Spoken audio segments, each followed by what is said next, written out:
We left off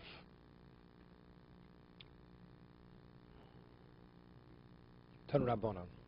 We're on 3b, about 6 lines from the bottom. The Mishnah says that a person is a shota, an unstable person. He is patur min ariyah, right? Because a shota is not obligated to any mitzvah. Now the question is, how do you classify? How do you determine whether the person is unstable or not?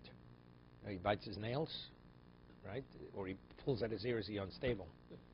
So the Baraisa says, "Tan Rabbanon ezo shota." What is a shota? You have it. Hayotzi yichidi balaylo. Person goes out all by himself at nighttime. Halom beis hakvaros. He sleeps in the cemetery. V'makareis ksuso. He goes and he just tears his clothing. He's self-destructive. Okay, so now the question is, what is this? Does the person have to do all three, or each one individually sufficient to indicate this instability in him? Itma Rafuna Mar Achiu Kulam B'Vasachas here. Rafuna says, if he does one of the three, it's not enough. He has to do all three. Go out at night, sleep in the cemetery, and tear his clothing. I mean, if you find all three within his behavior, that means he's a shota. Rabbi Yochanan Afilu B'Achs Mehen. Even one of them. Somewhere wants to know, how's it possible? If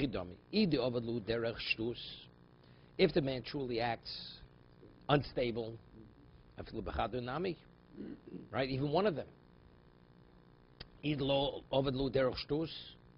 if he doesn't do it in an unstable manner, like he's insane, even all three. So what context are we speaking? If actually he does it not in an abnormal way. Hear this mean like this. Let's say a person, he can sleep in a beautiful home. He chooses to sleep in the cemetery. Say, there's something wrong with the man. No, not necessarily. Why? Because people who want to, let's say, engage in, let's say, witchcraft, they want to draw the impure spirits upon themselves to be able to have to be empowered. Is such a thing? That maybe that's the reason. So because he has no alternative, he chooses the cemetery. That is not a confirmation that he's abnormal, right? Because maybe that's why he's going to the cemetery. The person goes out walking at night all by himself. Why should he? Maybe he has some degree of like melancholy came over him. He just has to be left alone. He wants to have private time. So he walks in the night. If he goes and he tears his garments, maybe he's like a little bit of an eccentric. He's totally in his own world. He doesn't even realize he's tearing his garments, but it doesn't mean he's unstable. However, but if he does all three, you say you contribute A to that, B to that, C. But if you have all three, then that's a confirmation. There's a problem. What's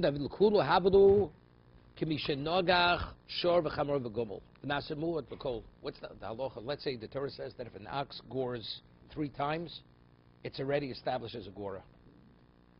But maybe like that. What about if it gores one day a cow, one day a goat, and the next day a horse?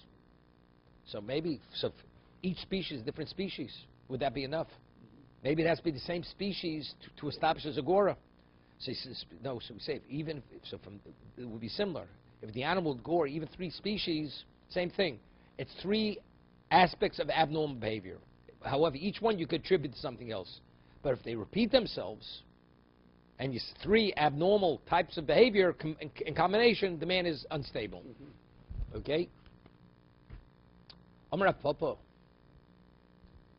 Isha Miele Rafuna Hodetanya. He says, Rafuna, was he aware of what says in the Bryce? Because Rafuna says you have to have all 3. You have to have all 3. The Tanya. Ezu Shoter. What is it? Za'ma'abi komashinosim lo. Yeah, anything you give me destroys. Man is totally self-destructive. So Rav says if Rav Huna would be aware of this brisa, he would have retracted what he said before. Iboilu. Ki ha'vahodabei mekarek suso. Who do have a hodabei? The damiloho. He would have retracted what he said regarding a person who tears his garment. Odilmi b'kulo ha'vahodabei. Or he know from every one of them. Right? Because he says earlier that if you only tear your garment by itself, that's not an indication. Right? But we see here, no, whatever you give him, he destroys.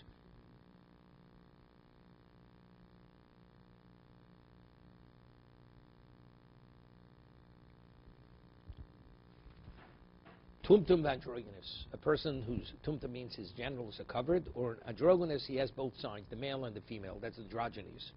Ton Rabbanon. Zochar lohotzis anoshim. It says that comes to exclude women. It says zechurcha, right? The male should, right?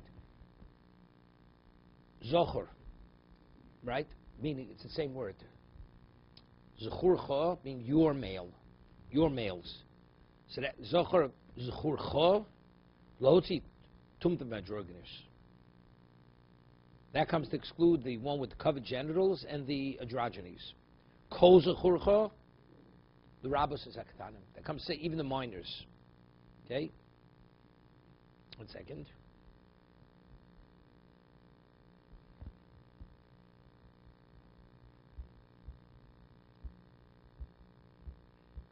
Omamar Zohar. Now we'll go over the Brisa. Zohar lohotzi es anoshim halom likro mirti mitzvah magroma. Who? Yeah. Chomitzvah es magroma noshim turos. Yeah. What do we need a pasuk to exclude to absolve a woman from mitzvah riyah to visit the Temple Mount is a mitzvah saseh, positive commandment. We know that all time-oriented commandments, women are exempt. So what do I need a pasuk to exclude the woman? He's saying Zohar comes to exclude the woman, that she doesn't have to visit the Beis HaMikdash 3 times a year. And the Torah has to write the word Zohar, being the male, not the female. What do I need an exclusion? It's no different than she's exempt from Kriya Shema, from sitting in the sukkah, so she's exempt this. This is also time determined. So that's the worst question. Halomali Kra, what do we need a pasuk to exclude the woman? Mirti mitzvah saseh mangromo. Right, the regel, the Yom Tov mitzvahs mangroma, mitzvahs mangroma, noshim turis, itzrif. I need the pasuk. Why? So gedaita chamina. I would have thought. Nail of riyari mehakman. We had before. We said a person who's blind in one eye, a person is deaf in one ear. Remember, we said he's potter. Why? Because we have Gzera Shava, Riyah, by visiting the Beis HaMikdash 3 times, and Hakel. Right? So I'd say the same thing. A woman is obligated in Hakel because it says explicitly in the pasuk. Anoshim v'noshim v'taf. Men, women, so I'd say, so if I have a Gzera Shava, I say just as in regard to Hakel, she's obligated, although Hakel is also mitzvah mangroma, right? It's only once every 7 years, but yet she's obligated. So I say here also, she's obligated. That's the Riyah, that's Gzera Shava. I have the posuk Zohar, the male and not the female. Okay? That's the reason why I need the posuk, to exempt the woman. Omamar, Zechurcha, Lahotzi Tumtum Androgynous.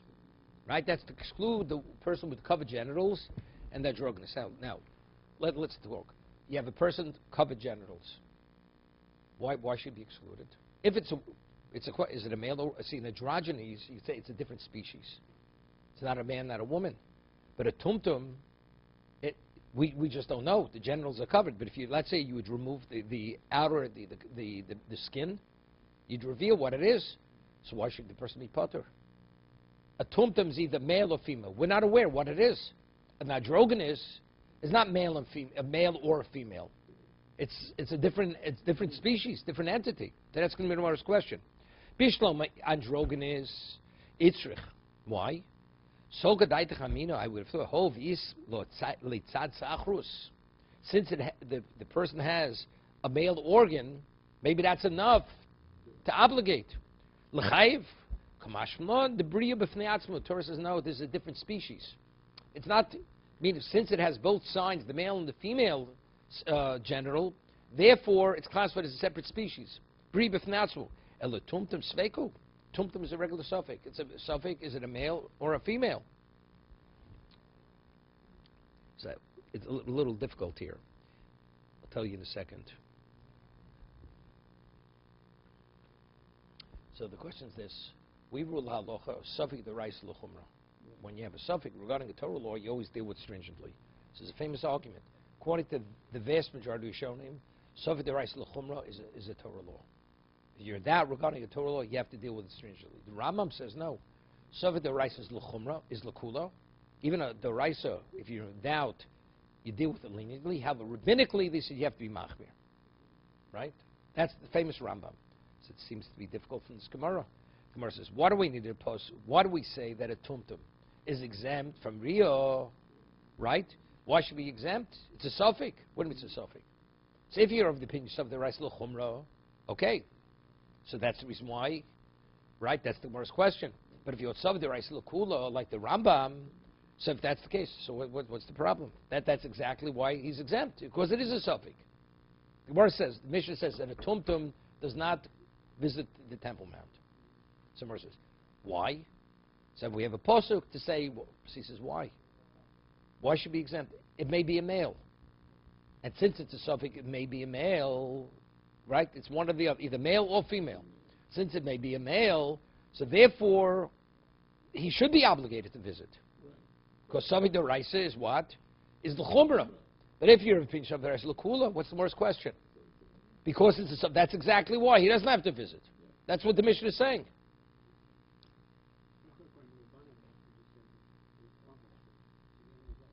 No, but we're dealing with a pasuk. We're dealing on a Torah level. Gemara says, what do we need a pasuk? What do we need a pasuk for? Right? Or it goes the other way, the question. The Gemara's question is, Tumtum sveiko miyitzur kro lemute sveiko. Do we need a pasuk to exclude a suffix? You have to. It's just the opposite. According to the Rambam, it's very good. What's the more? What do we need a pasuk? That he's absolved. It's understood he's absolved. So just the opposite. The question, the difficulties according to all the Rishonim. Why do we need a pasuk to exclude him? It's pashut, he's excluded, so it's a suffix.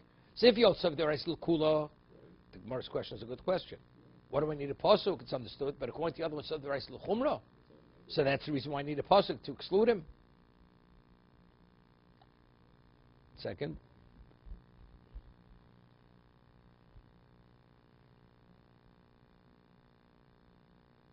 See, Rashi is difficult. Rashi over here learning the Gemara's question is, Azakru l'muti sveika b'tmio, loma likra beheched teisel l'chiyuve. What would it be, even be the consideration to what? To obligate him. The pasuk says you're absolved. But if you say it's a suffix, what's even the consideration? It should be chayiv. Yeah. Which means same thing. If Savi the rice is l'kula, so what do we need a pasuk to exclude him? Without the pasuk, I would know he's not obligated. What's the consideration? Amar Abaye, hear what the pasuk's talking about. What happens? This person whose genitals are covered, the testicles are exposed, but the male organ, the penis, is covered. So it's not a suffix. You know this is a male. His testicles. The testicles protrude. Okay?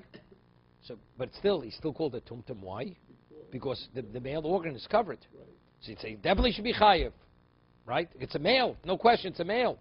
It has to be a fully functioning male. So since the penis is covered, therefore that's lacking in zechurcha. It's lacking in the profile of what a male looks like, because it's covered.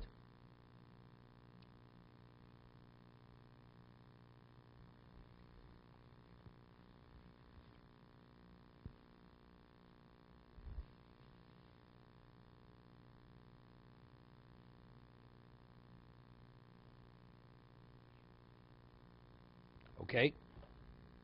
Omer Atmar, Koz Churcha l'Rabs Zaktani. You hear this? Koz Churcha, the cold, all your males comes to include even the minor. It's a question. Vatanant, what does the Mishnah say in that base? Chutz v'cher shoyt v'koton. So it's just the opposite. It says the Mishnah Koton is absolved. Sagtib Koz Churcha tells me that he's obligated. Omer Avay Lokasha. Kam b'kot shegil l'chinuch, kam b'kot shelo yigil l'chinuch. If the child is not of age to be educated, then he's potter. That's our Mishnah. When it says in the Brayso Kol Zchurcha, but then you have to say it's an asmachta, right? A child that's a Yilu Chinuch that you have to start training him. That's a rabbinic law. It's not a Torah law. So I'm saying, so you have to say that when it says Kol Zchurcha, which includes the cotton, it's what we call asmachta. It's a rabbinic interpretation. Higilu Chinuch. So the Mar asked the question. Kan Gilu Chinuch, kam Kot Shelu Gilu Chinuch. Two more says. Yeah?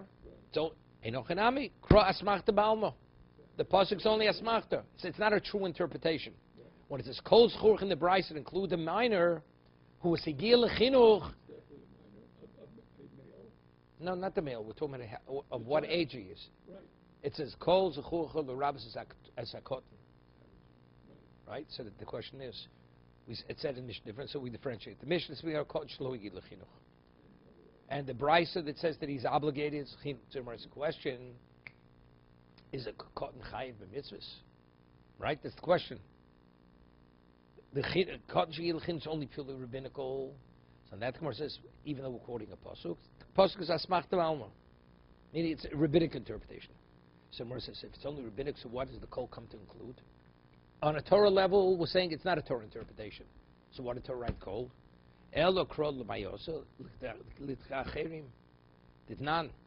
Hear this? Terrific. It's going to support the position of the acherim. There's another opinion. What is it? Hamakamet hamitzaref nechoshes v'abursi p'tur min ariya. Let's say a person's a tanner. What is a tanner? You know what a tanner smells like? You don't want to go near the guy. What about a person who's a copper worker? Also, there's a certain very bad odor that comes, and it literally becomes embedded in the person's flesh, his skin. Even after you wash, you can't. So this kind of person, mitzaref, is the person who supplies all the feces of the dogs to the tanner. You know what they smell like, these people? Who's obligated to be riyah?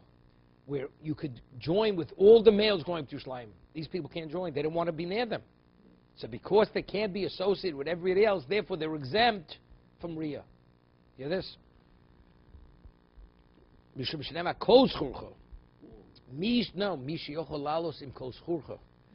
A Jew who could ascend to the Temple Mount together with other males, that person's obligated.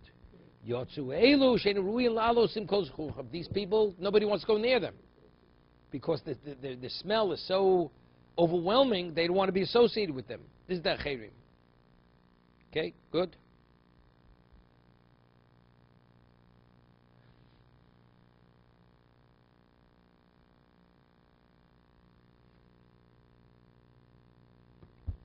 Noshim va'avodim she'im shuchrorim. It says in the Mishnah, women and slaves that were not emancipated, which has the same status as a woman, is p'turim min ariyah.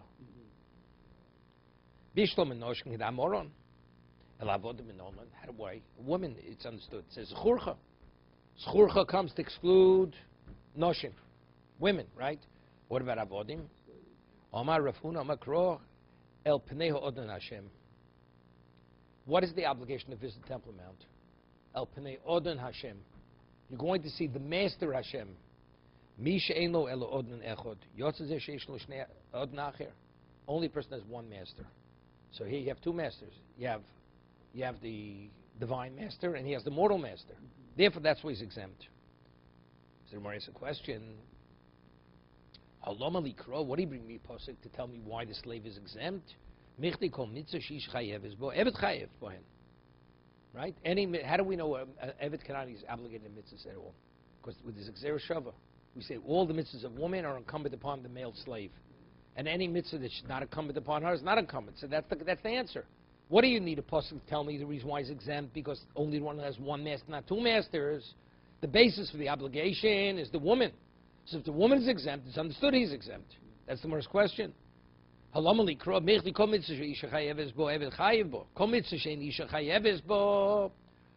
that a woman has no obligation, why the Gomer law?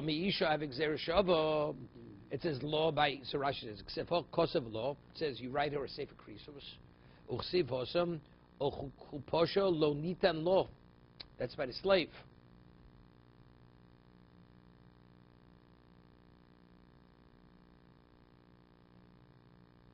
That case over there is speaking by the Shivcha Harufa. Remember? A person, let's say you have a woman who's half slave, half free woman, and then every marries her. And now she commits adultery. Is she liable for the death penalty? No. Why? Because factually, even though half of us is a full Jew, but half of us is a slave, the Torah says no. So over there uses the word law. So we're equating the woman to the slave. Okay? He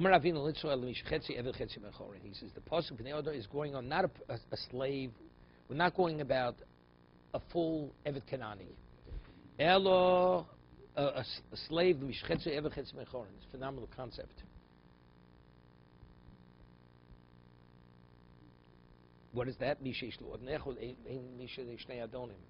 A person's half full free man, half slave. We had this case before. Originally had two masters. One master emancipates his 50%. So what is this slave now? Half full free man, half full slave. Does he have to say, look, he's a free man. Half of him is a free man. He should have to go do Aliyah Saregel. He doesn't. You know why? Because factually, this one person has two masters. Because the half that's free, since he's part of the other, he's still bound to that master. And the Torah says, which Jew has an obligation? The one only has one master. One master. So that's the person who's fully free. Half free is not enough to be half free. No, we didn't have to come to a woman's posha. It says churcha. A woman doesn't have to go, period. A woman has no obligation to go. We're talking about, we're asked the question. It says in the Mishnah that a slave is potter. Why is potter? Because he's not obligated more than the woman. So what do we need the posuk? Kol churcha. The kol, what is the kol coming to tell me? He has to be, because we said, why does he have to be completely free? We said it, but we have to. No, but we ask the question. If he's a full slave, it's not because two masters. It's Mishas Magrama. His obligation is no more than the woman. So we have to create a different case. What's the case? Half slave, half free man in the same person. You'd say if half of him is a free man, he has to keep the mitzvah. He's still potter. You know why? Because he has two masters. Because this one person has two masters. That's Dekanami. We could deduce from the Mishnah. It says, women and slaves that haven't been emancipated, my shein mechrorin. What does it mean they haven't been emancipated? Ilema shein mechrorin klal. Right? If they haven't been emancipated whatsoever, listening avodim stam. What is normally what it says in the Mishnah Eved? Eved means Eved Kanani. So what does the Mishnah have to say? Avodim she'enu mechrorin that haven't been emancipated. It's redundant. If Eved in the generic means Eved Kanani, what do you have to tell me? Avodim she'enim b'shechrorim. The slave that's not emancipated. Slave means not emancipated. Right? Elo she'enim b'shechrorim legamri. They're not fully emancipated. Meaning we're talking about a slave that's half slave, half free man.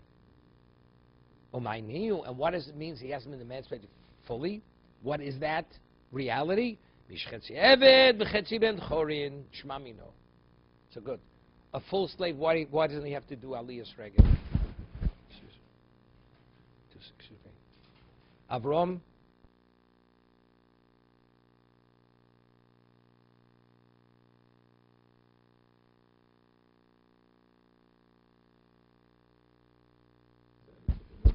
Well, he's a woman, so it's Boshut. But what about a half slave, half free man, where half of him is a full Jew? He should have to do Aliyah's Regel. The answer is no. Because Torah says, who do you go visit? Who do you go see? You're going to visit your master, God. But you, since half of you is a slave, so that infringes on the free man part. Poshut. It's a very interesting concept. A person who has more than one master has no master. You have no master. It's like, they tell over a story. This community had exactly 10 Jews for a minyan. And because they had 10 Jews, there was always a minyan. Because every person felt he has to be there. 11 Jews moved into town, no minyan. Why?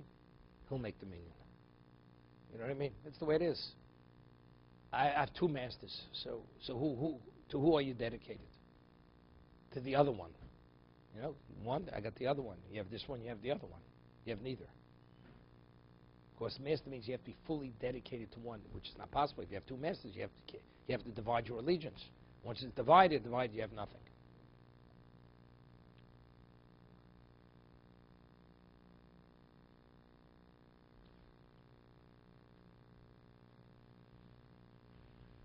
It's very interesting. You see something phenomenal on a hashkafic level. We're saying a person has one master, not two masters. You have a mortal master. That is an infringement on God being a master. So what does God being a master mean? It's no less than being having a physical master. If you have a physical master, there's no nonsense. That's the level that you're bound to God. So if you have a physical master, you can't function in the other capacity. You can't have two masters.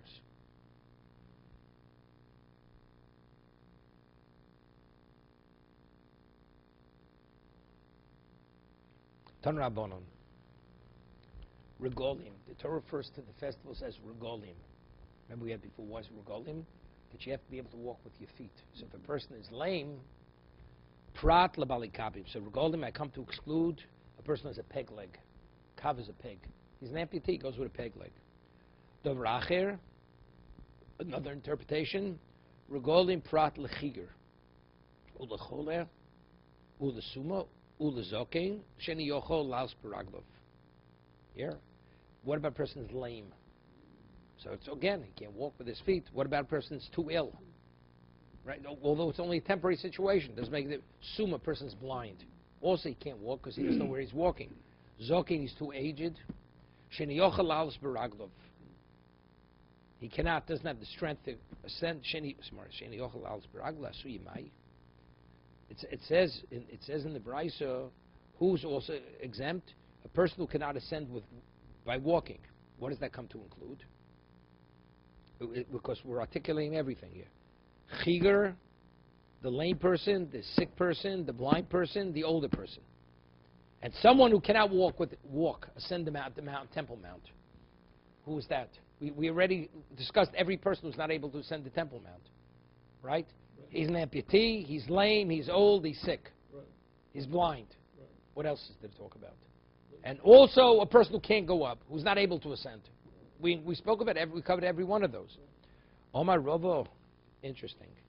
Omar Rava lasuye mefanki. Now, when you ascend the Temple Mount, you're not permitted to wear shoes. You know that. It's in brachos. It's a disrespect.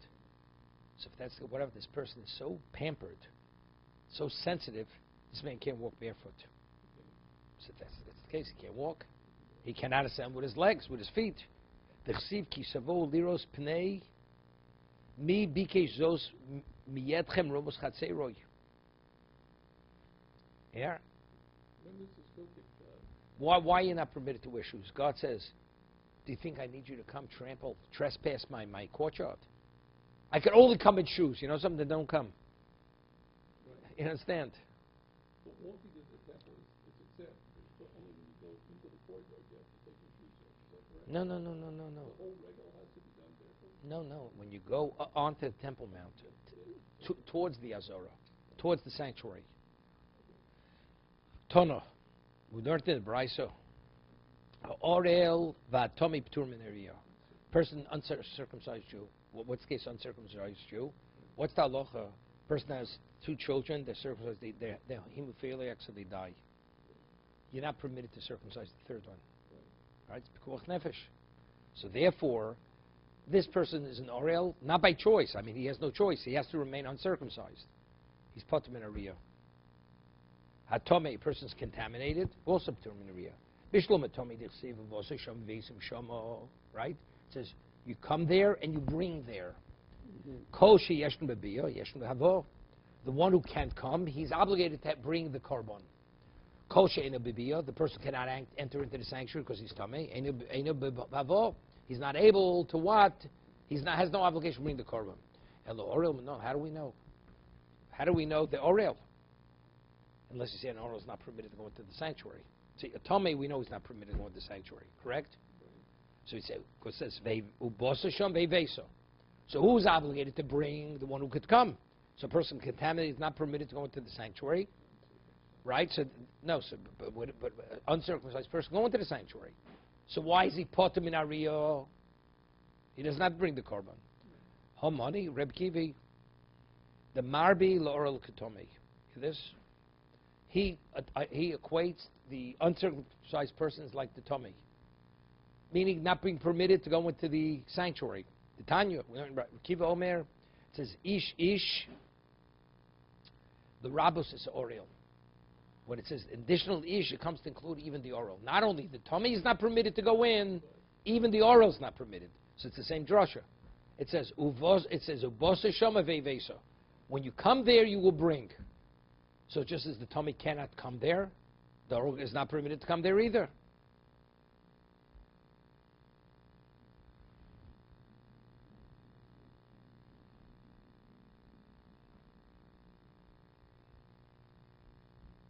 Okay, the Tanya, Tan Rabbanon, Tome Potaminario. Now we're reviewing. We said before, a person's Tome, he's exempt from Rio. Why? Dichsiv, Uvosa Shama, you will come there, Veivesam Shama, and you'll bring there. Koshi Yeshno Babiyah, so who's obligated to bring? Whoever can come, Yeshno Bavo, that person has an obligation to bring. Koshi Eino Babiyah, if you're not able to come, Eino Bavo. Okay, that's the Tanakama. Rabbi Yehuda ben Davoy Omer, Mishum Yehuda, we had this brought on Daf Beis and Aleph. Suma ba'achs mein of potum in ariya. A person's blind in one eye. He could see in one eye, but he's blind the other eye. Potum in ariya, shenemar. Yirei yiroya. Remember we had, there was a question. Yirei yiroya, kederch shabo liros, kach bo liros. Let's look at the Bach with the punctuation. Just as when you come, you see with both eyes. So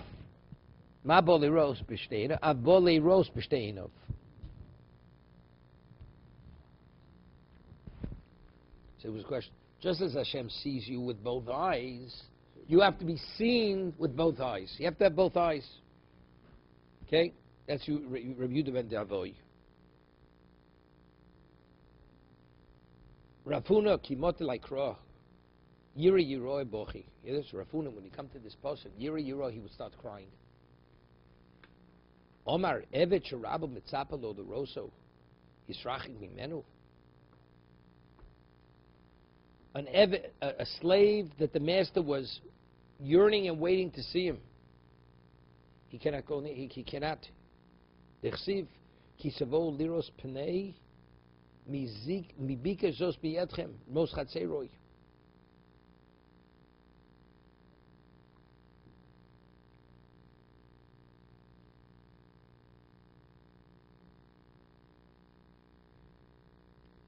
One second.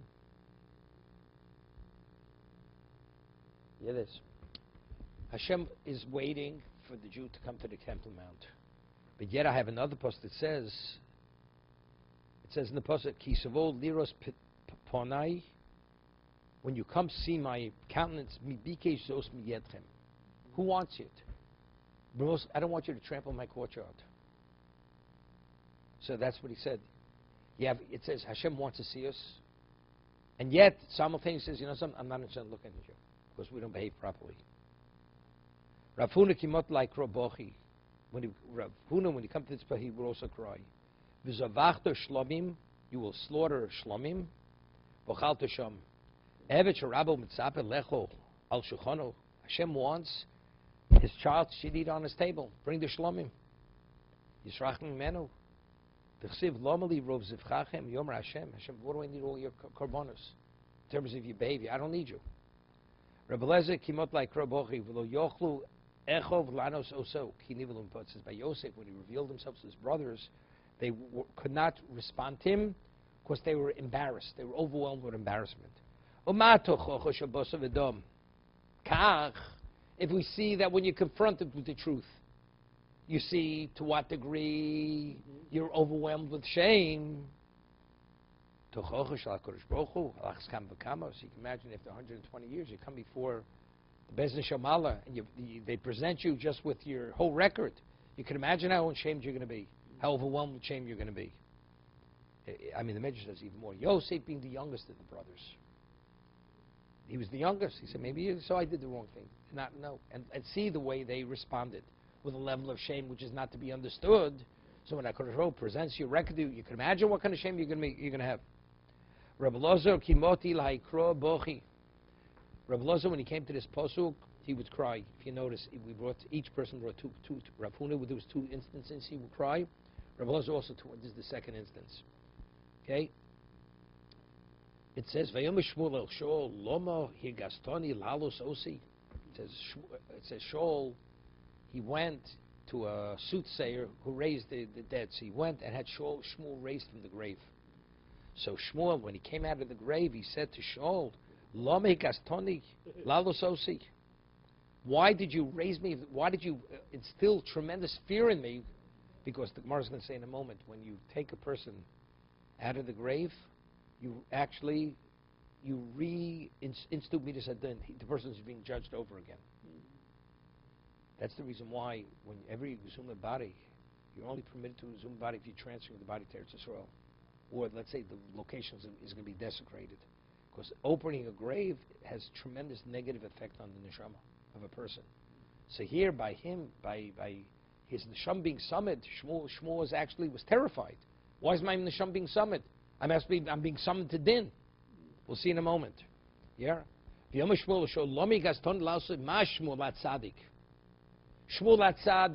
was on the equivalent of Moshe and Aaron. He was terrified from din. What's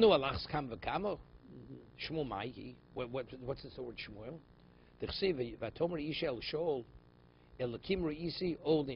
Olim, Trey Mashma. Olim. This woman who was this, whatever you call her, this. No, not a witch. She's not a witch. A soothsayer. When she brought Shmuel out of grave, she says to Shaul, I saw God ascending. Elokim Olim. So the question, why does it say Olim? It say Oleh. Olim Trey Mashma. So where it says Chad Shmuel v'idoch the Ozo Shmuel Ba'asyo LeMoshe Rabbeinu. Hear this? When Shmuel came out of the grave with his neshama, he had Moshe Rabbeinu coming with him. Hear this? He brought Moshe with him. We'll see in a minute why. Because he wants Moshe to come and to attest to the fact that there's no basis for judgment. He thought he was being summoned to judgment, so he asked Moshe Rabbeinu to come with him to attest to the fact that he doesn't deserve to be judged.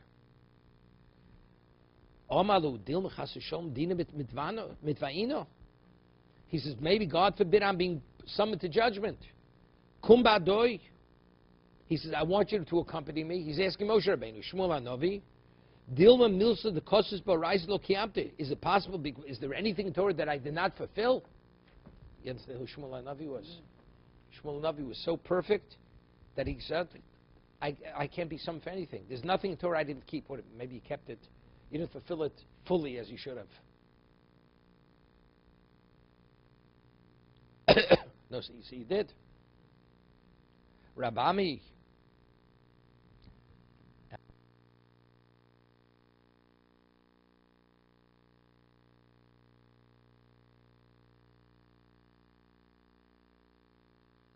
What I'm telling you, okay?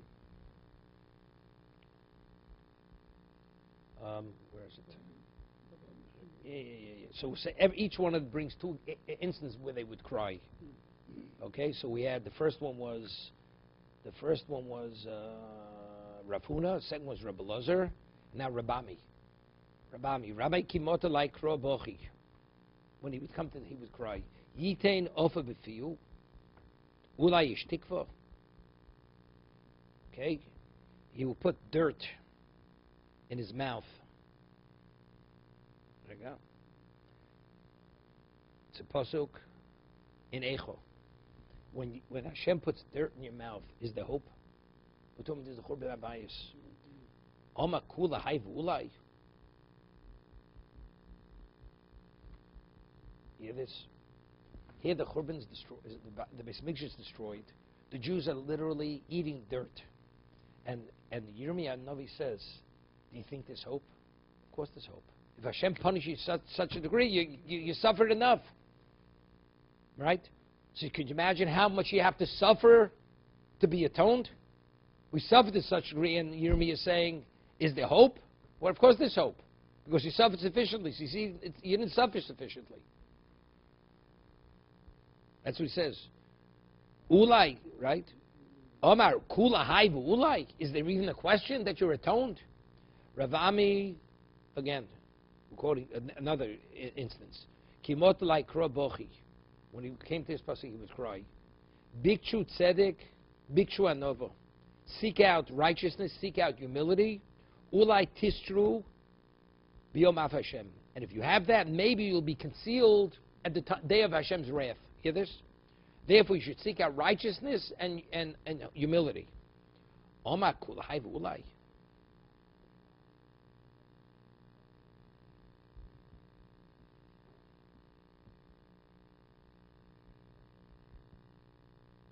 I mean, to that degree, you have to be that you should be protected from Hashem's wrath.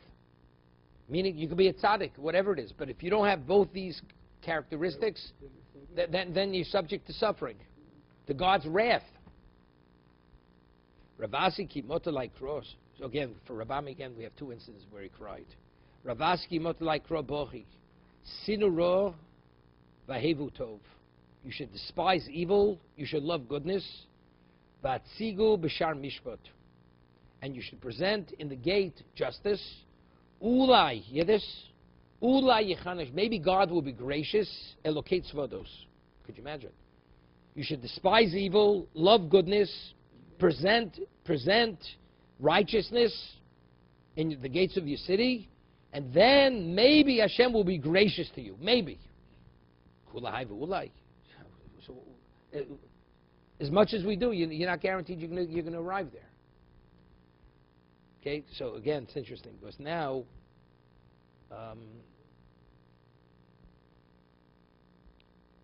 this is Rav Asi. Now, Rav Yoski motalai krobochi. V'yesh nispe b'lo mishpat. Here, a person can be taken even without judgment. Yesh nispe b'lo mishpat.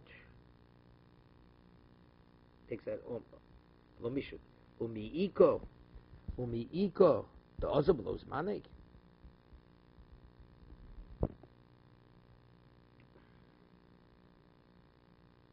Yesh kola ve'in oven biyodov loy. There's what? There's a person who's taken although he doesn't deserve to be taken. So he asked, Mi'iko de ozab losmane? Is a person taken when he's not supposed to be taken? Yeah, the must tell the story. Ein, Kihoder Abibi Brabai, Havishchir, Gabi Malchamovis. Hear this? Malchamovis used to visit him. Used to visit Rabibi Barabai. Omar le lishluchei. So he was together with, he was having a conversation with Rabibi Barabai, the Malchamovis. And Malchamovis, he has agents. He has underlings. So he says to one of the underlings, the Malchamovis, Zil Isi Miriam Magadla Seir, Nashio. Bring me Miriam the hairdresser. Means that she should die. He's sending his underling to take her. Miriam the hairdresser, that's the order. I'm not sure where she has her salon. 5th Avenue or Park Avenue or Madison. Ozal Isila Miriam Magadla Dardaki. The agent made a mistake. Instead of bringing Miriam, the hairdresser, he brought a Miriam, the preschool teacher. Magadli Dardaki. He made a mistake. Omar loy. So the Malchamav says to his underling, I know Miriam Magadla say Nashamiloch. You brought the wrong Miriam. You took the wrong person's life. That's not the one I meant. Omar lei Hochi Hadro. She says, if that's maybe I'll put her back to life again. I'll restore her life. Omar lei Ho Vaisese Levi Liminyono. Once she's here already, she'll be part of the count. Part of the Levi Liminyono. So the Gemara asks, Elo Hechi Yochus Sloi. Yeah, but so now he was together having a conversation with Rabbi Barabaye. He says, but how did you do it? How do you take a person's life? If she didn't deserve to die, how did you take her? Yeah, this. We're saying now the agent of the Malchamavis made a mistake. So if the woman didn't deserve to die, why did she die? Right? That's the question. Hechi Yochaslo. So he tells a story. Havi Nikita Misara Biyodo. Vavi Shagro Umecharyo Tanuro. She was holding a poker to fuel an oven. Yeah, there's what it says. She was holding a poker. Shagro umechario tanura. You hear this? And she was like mixing the coals in the oven, cleaning out the oven with the hot coals. Shoklosa vachnosa agabe de karo. You hear this? And it fell accidentally on her foot. This hot, whatever, either the poker or the coal, kotcho, and she got burnt. Visra mazlo, by say. As a result of that, her mazel became negative, and she was vulnerable to die. Therefore, he was able to take her. So, what does one thing have to do with another? So he says, Hoshivo al gav raglo v'nichvis v'hura mazlo. Omale Rabbi Rabbi Islo Hu Rishus LaMever Hochi. Omale Veluksiv Yeshnis Below Mishpot. Yeah, he says, why not? The pasuk says you could take a person, although he doesn't deserve to be taken. Once he's vulnerable, you could take him. Omale Veluksiv Dover Holech Idor Holech V'Dor Bo. This is one generation comes and one generation goes and comes. Omad Darino Lu Ano Adamoli Lu Ludora. We'll leave it here.